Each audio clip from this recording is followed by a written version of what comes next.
मित्रों, बड़े ही उल्लास के साथ दुल्हन को लेने रेवाड़ी के गांव लाला से गई बारात को बिना दुल्हन के उस समय लौटना पड़ा जब दूल्हे ने कथित रूप से विदाई के समय फॉर्च्यूनर गाड़ी की मांग कर डाली।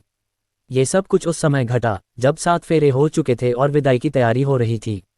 मित्रों, वीडियो को लाइक करके चैनल को सब्सक्राइब कर लीजिए। फेरों के बाद खाना खाते समय दूल्हा व दुल्हन में मिठाई खाने को लेकर कुछ तकरार हो गई। लड़का काजू बर्फी खिलाने लगा तो लड़की ने कहा कि उसे तो गाजर का हलवा पसंद है। इस पर लड़के ने कहा कि वह तो दुल्हन को ही पसंद नहीं करता। उसके घरवालों ने जबरदस्ती शादी करवाई है। इसके बाद लड़का व लड़की पक्ष में विवाद बढ़ता चला गया। लड़की ने भी दूल्हे के साथ जाने से मना कर दिया। लड़की वालों का कहना है कि दूल्हे ने धमकी दी थी कि यदि बिना फॉर्च्यूनर के लड़की को विदा कर दिया तो वह अपने घर पर 7 दिनों में उसे मार देगा। तत्पश्चात दुल्हन ने ही विदा होने से इनकार कर दिया। रविवार को 11 गांवों की हुई पंचायत में लड़की पक्ष को 65 लाख रुपये देने व जुर्माने के तौर पर 11 लाख रुपये गौशाला में देने का फैसला हुआ।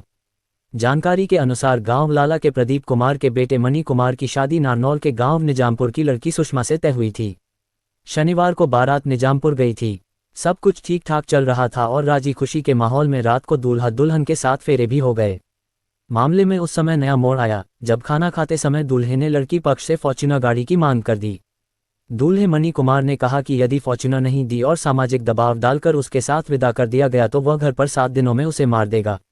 दूल्हे की इस मांग से मामला बिगड़ता चला गया और दुल्हन ने ही विदा होने से इनकार कर दिया। इस बारे में जब दूल्हे से बात की गई तो उसने कहा कि उसने जो भी कहा गुस्से में कहा। उसने केवल इतना कहा था कि यदि उसके पिता को कुछ हो जाए तो क्या वह उनकी सेवा और घर में बंधे पशुओं का कार्य करेगी। लड़की ने जब इनकार कर दिया तो उसने आवेश में आकर ऐसा बोल दिया था। इधर दुल्हन ने कहा कि खाना खाते समय मणि ने उससे पूछा उसने कितनी पढ़ाई की है। उसने कहा कि वह तो इंग्लिश मीडियम से पढ़ा है और वह उससे कम पढ़ी लिखी है, वह ये शादी नहीं करेगा।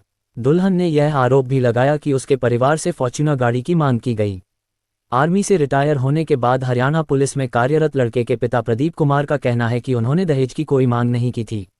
लड़के ने गुस्से में कुछ बोल दिया होगा। वे लड़की को ले जाने के लिए तैयार हैं। लड़की के चाचा कंवल भास्कर ने कहा कि बड़े ही चाव के साथ शादी संपन्न हुई थी। हमारे परिवार ने इस विवाह में 15,51,000 रुपये व 11 तोला सोने के आभूषण दिए। शादी पर कुल 60 लाख रुपये का खर्चा आया है। दहेज मांगने की सूचना मिलते ही निजामपुर थाना पुलिस भी मौके पहुंच गई। तत्पश्चात दोनों पक्षों में सुलह के प्रयास तेज हो गए। शादी समारोह में दूल्हा व दुल्हन के बीच विवाद होने के बाद सुबह 11 गांव की पंचायत भी बुलाई गई। इस पंचायत में आए लोगों ने फैसला लिया कि जब दुल्हन दूल्हे के साथ जाने के लिए राजी नहीं है तथा दूल्हा भी दुल्हन को नहीं ले जाना चाह रहा तो शादी समारोह में खर्च हुए 65 लाख रुपये दूल्हा पक्ष दुल्हन वालों को देगा। वहीं पंचायत ने दूल्हा पक्ष पर 11 लाख रुपये का जुर्माना भी लगाया जो दंड स्वरूप गौशाला में दूल्हा पक्ष को दान देने होंगे। इस बात पर दोनों पक्ष में सहमति बन गई। ये भी फैसला लिया गया कि वधू पक्ष की ओर से पुलिस में दी गई शिकायत को वापस ले लिया जाएगा।